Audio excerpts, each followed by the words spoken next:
are such a genuine gem. Thank you for clicking on my video. I'm Brooke McKenna, but today's case is a solved one about a homeless man murdered by kids. Now, this was an unsuspecting victim at a town that wouldn't be surprised with what happened next.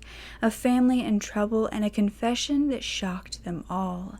So much could have prevented this, but just what was the true cause? By the way, I post so much content like this. It is my absolute passion to tell these stories, and I mean no harm or disrespect when I do so. So if it's something you would like to support me in doing, all you have to do is make sure you are subscribed with the post notification bell on, giving this video a thumbs up, and leaving a nice comment down below. Now let's get back to the story.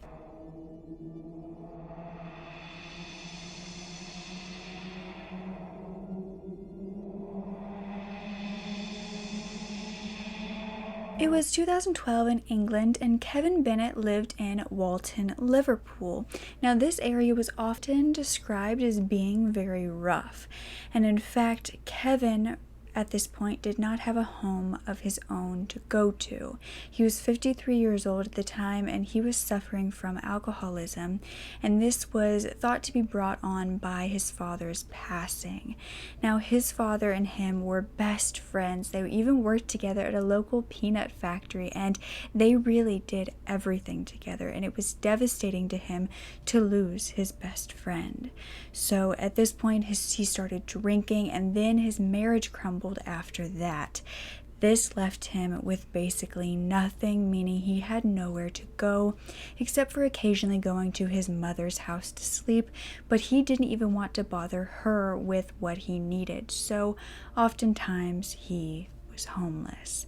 He was thought to be a very nice drunk, actually. He was harmless. He didn't show any rage or crazy behavior while drinking, which is of course much better than the alternative that can happen when somebody drinks alcohol, and excessive alcohol at that. It can change people into a completely different person. But Kevin was said to be so kind, and he wouldn't even, try to pick fights or anything at bars. He just liked to joke around. He was one of those funny, harmless drunks that just drank too much, honestly. But being in this state meant that Kevin wasn't working, and he had no money to pay for housing, and he had become homeless, living on the street. One of the spots that he frequented was a local supermarket called Iceland Store. Now, this was on County Road, and in the back of this store was a perfect place. It was isolated, and it was a place where he could sleep peacefully, where no one would bother him, or as peacefully as he could while sleeping outdoors. Now, on August 16th, this is where Kevin would be, but before that, he had also gone to a nearby pub around 11 p.m. that evening, and he had drank a few drinks, meaning about 10 to 12 cans of lager or beer. Now, about an hour later, Kevin would leave the pub, and he would be carrying a white sack full of more beer. And at this point, he would go back to this supermarket and lay down, and he was going to get some sleep. He was known as a vulnerable man. Not just, physically out in the open, but mentally as well. He had no chance of fighting off the evil coming his way. And as the sun came up on August 17th, it was around 7 a.m. when the Iceland Store employees would show up to their shifts, and they would then go to the back of the store where they always knew that Kevin was. None of them really had a problem with him, but at this point, they would see him staggering about. He had a pool of blood where he had been sleeping, and yet he was just, walking around aimlessly, bleeding profusely. He looked to be severely injured. There was blood on a nearby air conditioning unit. His wallet was lying there open and empty. But, of course, we're not sure how much money he had at that time, being homeless himself. But immediately the police were called, and Kevin was rushed to the hospital. It was quickly found that he had many more injuries than they realized. This included the fact that he had been kicked on, stamped on, until he was unconscious at about 5:30 a.m. This was about 2 hours before the Iceland Store staff got there. Kevin also had a fractured eye socket, a collapsed lung, and a broken rib cage. Whoever had done this had tortured this poor man. Even though he had survived the initial attack, Kevin would actually pass away 6 days later due to his organs failing due to blood poisoning. Now, the attack on Kevin was now a murder. But the most horrific part was that this hadn't been the first time this had happened to Kevin. It was just the first time it took his life. Problem was, it didn't seem like Kevin really had any enemies who would want to take his life or cause any harm to him, and he also didn't really have any possessions that they would want to steal. And so at this point, the community was horrified, but they weren't necessarily surprised, and the reasoning for that I will get into later on. But the short version was things like this happened in the area often. And now investigators would be looking at the CCTV footage next, and this was their only option when it came to what to do next. They had no idea where to look for who would harm this vulnerable homeless man. And that is when they would see 3 figures walking in the direction of the supermarket around the time that Kevin would have been attacked. They all stopped in front of the supermarket, which was at a local gas station, and they took plastic gloves from the fuel pump area, those free plastic gloves that you can grab, and then they headed to the back where Kevin would be. Now, without any more information, of course, everybody would think that this was a group of grown men who possibly had a problem with Kevin prior to this incident that led up to it. However, this would be very wrong, because these killers were much smaller, much shorter, and not any less dangerous. The CCTV footage actually caught these 3 individuals running away in the same direction they had come from, but this time they were looking down at their clothes and their shoes as if they were looking for traces of evidence or blood. Investigators began to look at residents with criminal records in the area, and no one was fitting the descriptions of the people on the CCTV footage, and that was because they should have been looking for kids. Luckily, a huge tip would be brought to investigators soon enough from one of the killers themselves. A 14-year-old named Simon Evans would walk into the police department, and he was with his mother. He said he was ready to talk. He said almost instantly that he killed Kevin Bennett. He said that he kicked him until he was unconscious that night. His exact words were, "I started kicking him, I booted him, and now he's dead." Although this confession was incredible for the case, there were 3 boys on that security footage, not just one. Now, whether Simon ended up telling investigators who these other 2 boys were or they figured it out themselves, they then headed to a home in Walton, the same area. This was the Doran family home. Now, they knew this family well, and when they arrived, they began to bang on the door, and it seemed as though no one was home. They knew they needed to catch these boys if they were killers, though, so they continued knocking, and that is when finally a woman named Linda Doran came to the door. She told them she didn't realize that they were out there because there was always noise going on outside of her apartment. This wasn't the entire truth, though, which I will explain later on, but her sons were brought out of this home and into the police station. This was 17-year-old Connor and 14-year-old Brandon Doran. They were questioned.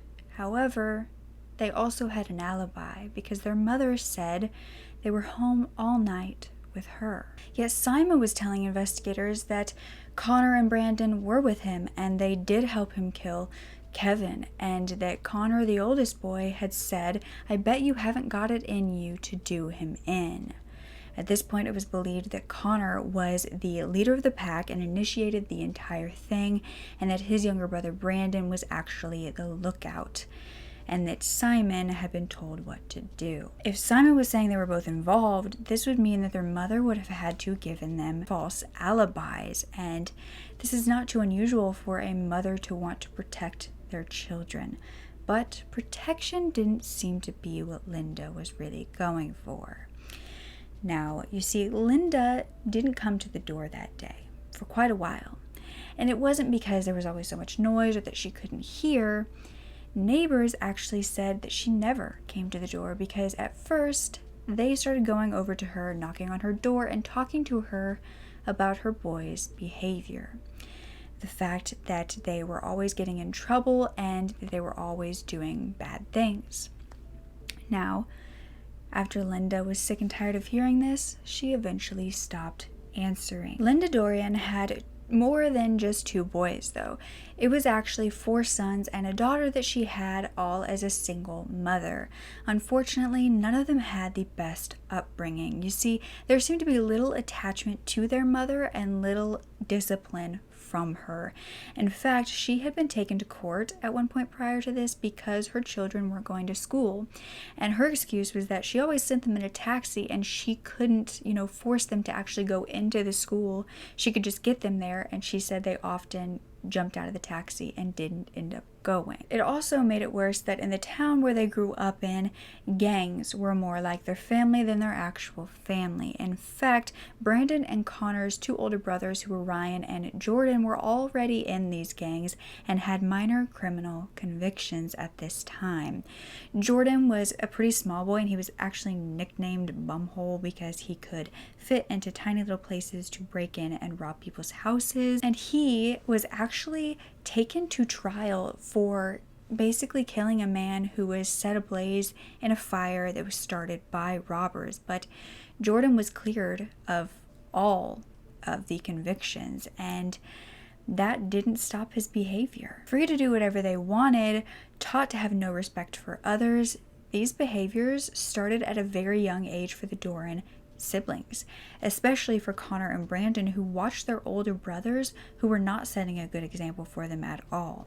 They were doing small things at first, like, small theft, running through gardens, annoying neighbors, drinking and doing drugs underage, but the whole family was said not to respect authorities at all because their uncle was actually found dead of a heroin overdose at one point, and he was thought to be injected with this heroin. He didn't do it himself, and it was actually a murder. And when investigators found this out, they took that person to trial, but nothing ever happened with this trial, and so they didn't respect authority because of this. Their older brother Jordan was also one of the first to be given an antisocial behavior order in the UK, and this would prohibit him from returning to certain places, behaving, in restricted ways, such as wearing or drinking in public.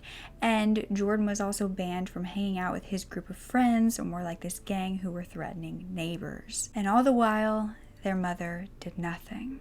Now, I do want to say that just because you grow up with parents who, shouldn't be parents or don't know how to discipline, doesn't mean that you turn out a bad person or a killer. In fact, many children grow up and want to be better for the world and for their kids than their parents were to them. However, I do believe in this case, adding on to the fact that their mother didn't know how to parent and, either didn't care to be a parent or didn't know how, it was the added factor of the town they lived in, the individuals around them. They were focused on crime and gangs, and it gave the boys an even smaller chance of living a better life, especially when they were still living at home and, they were still in school. And that was the kind of people that they were around. They didn't have a good support system. Because you see, we've talked about the Doran brothers, but there was also another boy involved too. In fact, the boy who confessed to what they had done. And this was Simon Evans. He admitted it, but he wasn't known as being a bad kid. In fact, he was said to be a wonderful student who had great grades. He was the same age as Brandon, but he also had a single mother who was an alcoholic, and his father had died of skin cancer. He was said to find his way about in this town that was focused on gang and crimes by hanging out with the Doran brothers. He found that he was a really smart kid, but that didn't keep him alive. That didn't keep him safe. And so to survive, it was said that he decided to become friends with the Dorans. And now, because of that, he was being tried for murder. Now, we talk a lot about nature versus nurture in these Kids Who Kill series videos. And, I tell a lot more about the nature side, the, born being evil, because we as a society aren't at the point where we acknowledge that children can be born evil. And so I like to, make people more aware of that. But this one, I truly believe, is more nurture. Now, I think that if these boys had a better support system, this wouldn't have happened, or it would have at least changed things greatly. Now, that didn't have to be their parents. It could have been a teacher, an old friend, somebody in the community, anyone at all, the police, anyone seeing these young kids join gangs, doing illegal things, and not trying to help, not trying to punish them for what they've done so they know not to do it again, essentially failed Kevin. It was said that Linda, the Doran brothers' mother, was never offered any help on how to discipline her children, or, if she needed more eyes on them, where was the social services? We all know that social services, it's a whole different thing on how little they can help sometimes and how much worse it can be when they get involved. But, they seem to get involved in lots of different things. Yet in cases like this, where, all of her children were getting in trouble, why didn't they look into this? That doesn't make sense to me. I think that if she would have accepted it, it could have been very beneficial for her and for all of her children and changed the course of the future for them all. Now, I also learned something from this case that I wanted to bring to you guys because it's something that seems obvious, but it really isn't when you get down to it. And this is the fact that personality disorders in a home can cause other family members who do not have them to mimic them or mirror them and appear to have the disorders themselves. Now, this seems simple, you just imitate your loved ones, you become like the 5 people that you're around the most. Well, yes, but what I really honed in on in this case was that, when you're growing up as a kid, you don't get to choose those 5 people most of the time, and most of them are your family members. So if a parent or a sibling is showing signs of antisocial personality disorder, such as lack of empathy or uncontrolled anger or constant lying, this could cause you to mimic or mirror that in your own personality without even knowing that you're doing it. You might appear as though you constantly lack empathy because you haven't seen or been taught how to access yours or what it feels like, or that you should act on it rather than on hatred or anger. Just in the same way as when you grow up, you learn that certain beliefs you have aren't the same as what your parents or your family has taught you. It's just kind of the same as that. So while you may have the ability to feel the empathy, others could say that you appear that you don't have any because you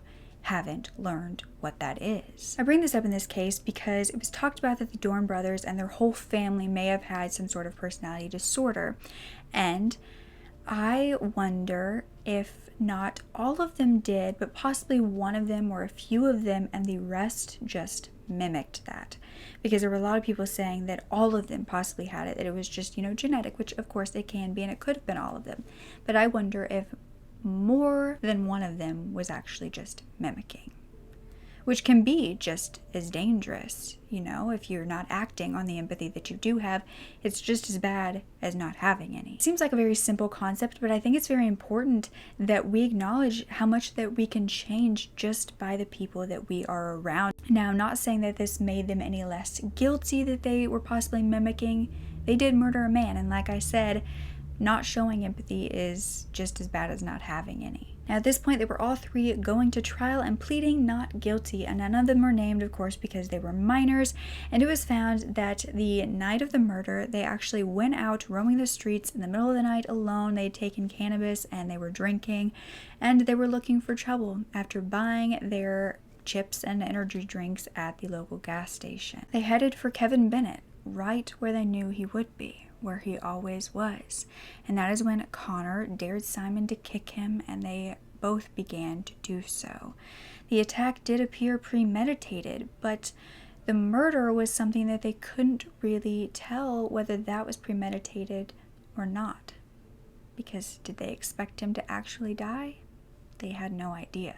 Now, a motive for murder at the beginning, of course because they were so young, was theorized to be cannabis psychosis. And this is simply that the drugs changed their state of mind and made them kill. Now, although this is possible, I believe that this is simply more to blame a murder on drugs than to just say that kids are capable of doing something so horrific. Because what I didn't tell you is that when Kevin Bennett was attacked prior to the time where he was murdered, one of these boys was right by his side that time as well. You see, the oldest boy, Connor, was waiting with him as the ambulance pulled up to take him away. Only a few weeks later was when he was killed by Connor, Simon, and Brandon. Now, many believed that Connor was actually the one to attack him the first time, because I'm not sure, because he was under the influence of so much alcohol, I'm not sure that Kevin could say who attacked him that first time, but it was theorized that Connor had done it once as practice and then came back to finish the job. Connor was said to have the mental age of a 10-year-old and was found to have threatened his ex-girlfriend's boss after he said he was going to fire her for stealing. But February 26, 2013, 7 months after the murder and 4 weeks after the trial, all 3 boys were found guilty of murder. The prosecutor said Mr. Bennett had done nothing to deserve such violence. Those who attacked him were much younger and much more agile than he was. Very young indeed. Now the judge said, I think it is a desperately sad reflection on this society that each of you was party to serious violence purely for the sake of it. Now Connor was given 12 years, Brandon was given 6, and Simon was given 8. Connor and Brandon were said to show no remorse at this trial and no emotion at all, whereas Simon cried the entire time. Now the detective said, the suffering Kevin endured before his death and the pain and heartbreak inflicted on his family can never be taken back, but I hope that the conviction and sentencing of these young men brings them a sense of closure and justice. Now, Kevin Bennett's mother was still grieving and didn't want to go to the trial, but his cousin was there, and she said that they were happy with the sentences. And she said, justice has been done, and that's all we want as a family. We keep asking, why did they pick on him? We will never, ever know why they did that to him. Kevin Bennett was described as a loving father, a man who would do anything for anyone, but he was also described as a man who had a problem with drink and would sometimes sleep rough on the streets of Liverpool. He was doing just that in August last year when he came across 3 teenagers. One 17-year-old Connor Doran, his younger brother 14-year-old Bradley Doran, and 14-year-old Simon Evans. Connor Doran turned to Simon Evans and said, I bet you haven't got it in you to do him in. Over the next 15 minutes, 2 attacks took place, and the 53-year-old died from his injuries 6 days later. All 3 were found guilty of murder. But these 3 boys weren't the only ones arrested. 3 more people in this case would be. You see, just 2 months after these boys were arrested, back at that August of 2013, another one of the Doran boys would be in trouble. It was October when the oldest sibling of the Dorans, who was 23-year-old Ryan, was found to have attacked a stranger with a bottle in a restaurant. This person actually died, and Ryan was convicted of murder and given a minimum of 14 years. 3 of her 5 children were now in jail. And in fact, after the trial for Kevin Bennett, Linda Doran herself was taken to trial, and she was convicted of perverting the course of justice by giving false alibis. Now, the judge was not easy on her at all, saying that she was a pathetic and tragic character. And the judge said, you have another son who is serving life for murder. There are not many parents who have that sort of personal agony to bear. But then again, not that many mothers would have shown themselves to be either so unwilling or unable to shoulder the responsibility of motherhood as you have. Linda Doran would be given 30 months. But the 3rd person? Yet another Doran. This was the 2nd oldest, the 21-year-old named Jordan. And this was actually during the trial of his mother, where he was caught taking pictures in the courtroom on his phone, and he was held in contempt of court. Now, this entire family was trouble. Do you think this was due to parenting, even going back to, Linda's parents and how they parented her, and just going back in history of a long line of people who didn't do well in raising their kids, who just went on to raise the next generation poorly? Or do you believe this was some sort of psychological problem within the family, or possibly the environment in which they all grew up in? Now, the reason I said before that this community was not very surprised when this happened was because another murder had occurred not too far away. This was in Kirkby, around 20 minutes away from Liverpool, and this had happened 19 years prior, but made a big enough impact that people, even 2 decades after, really remembered this case. And that meant that they weren't as surprised as they should have been about Kevin's murder. And this case you might know well, because it was back in 1993 when a 2-year-old boy went missing. He was at the mall with his mother when he vanished. When she realized that he was gone, police actually found him on CCTV footage holding hands with a little boy. And there was also another little boy with him. Unfortunately, before they could find him, this 2-year-old boy named James Bulger was found deceased, cut in half on the railroad tracks. It was found that hadn't caused his death. It was actually the fact that he had been tortured, had bricks thrown at him, an iron bar dropped on him. He had 10 skull fractures and 42 injuries as a 2-year-old. Now, to think that anyone could have done this horrific thing to this baby was bad enough. But then they found out that they were looking for kids. 2 10-year-old boys confessed to this murder. They were Robert Thompson and John Venables, and they had gone to this mall looking for a child. Over 30 people had watched them take James out of the mall and to the place where he was dumped, and no one tried to help him as he cried. These 2 10-year-old boys, Robert and John, were freed at 18 years old, and they were given new identities as well. But John would be back again in prison years later for child pornography. This made many fear that Kevin's killers would be released as well, as quickly and easily. Because of course these cases were not the same. No one feared that Robert or John, who were released at the time of Kevin's murder, had done this. But they knew that this kind of violence existed and that children could do it. So they weren't surprised, just terrified that it happened so close to where they lived, even closer than it had before. In 2017, Simon Evans, who was 19 years old, tried to appeal his sentence, and this was not granted, but the judge said that he still posed a risk to the public and there wasn't sufficient enough grounds to reduce the minimum term that was given to him. So Simon was told he would have to wait until February of 2021 to be released. He will be 23 at that point, and let's just hope if he is let out that he is reformed with age. Both of the other boys will be released too. Brandon should have been released back in 2019, but I haven't heard anything about it if he has. And Connor, the ringleader, will get out in 2025. I'd love to hear your opinions on what you think about child killers being released. If you think they can be reformed, if you've seen that they just go back in prison, what your real opinion is on how that all goes, because I think if you can kill as a child, that's pretty terrifying and just shows the abilities, the possibilities as an adult. Not saying that all will, but I have seen a lot of cases where they do. But I'd love to know what you think about all of that, because of course many want to believe that they were just kids so they would make better decisions as adults, but I'm not sure that would be the case. Let me know if you've ever heard of this case before. I know the James Bulger case is so well publicized, which is why I didn't go into it a lot. I know you guys sometimes want me to do the bigger cases, but I like to do ones that aren't as well known, so I hope that just adding a little bit of information in here was something that you enjoyed. And I just want to know if you heard of this case, because it did happen 2 decades later, but it was, around the same area, and a lot of people did remember that case and kind of it correlated in their minds to this one.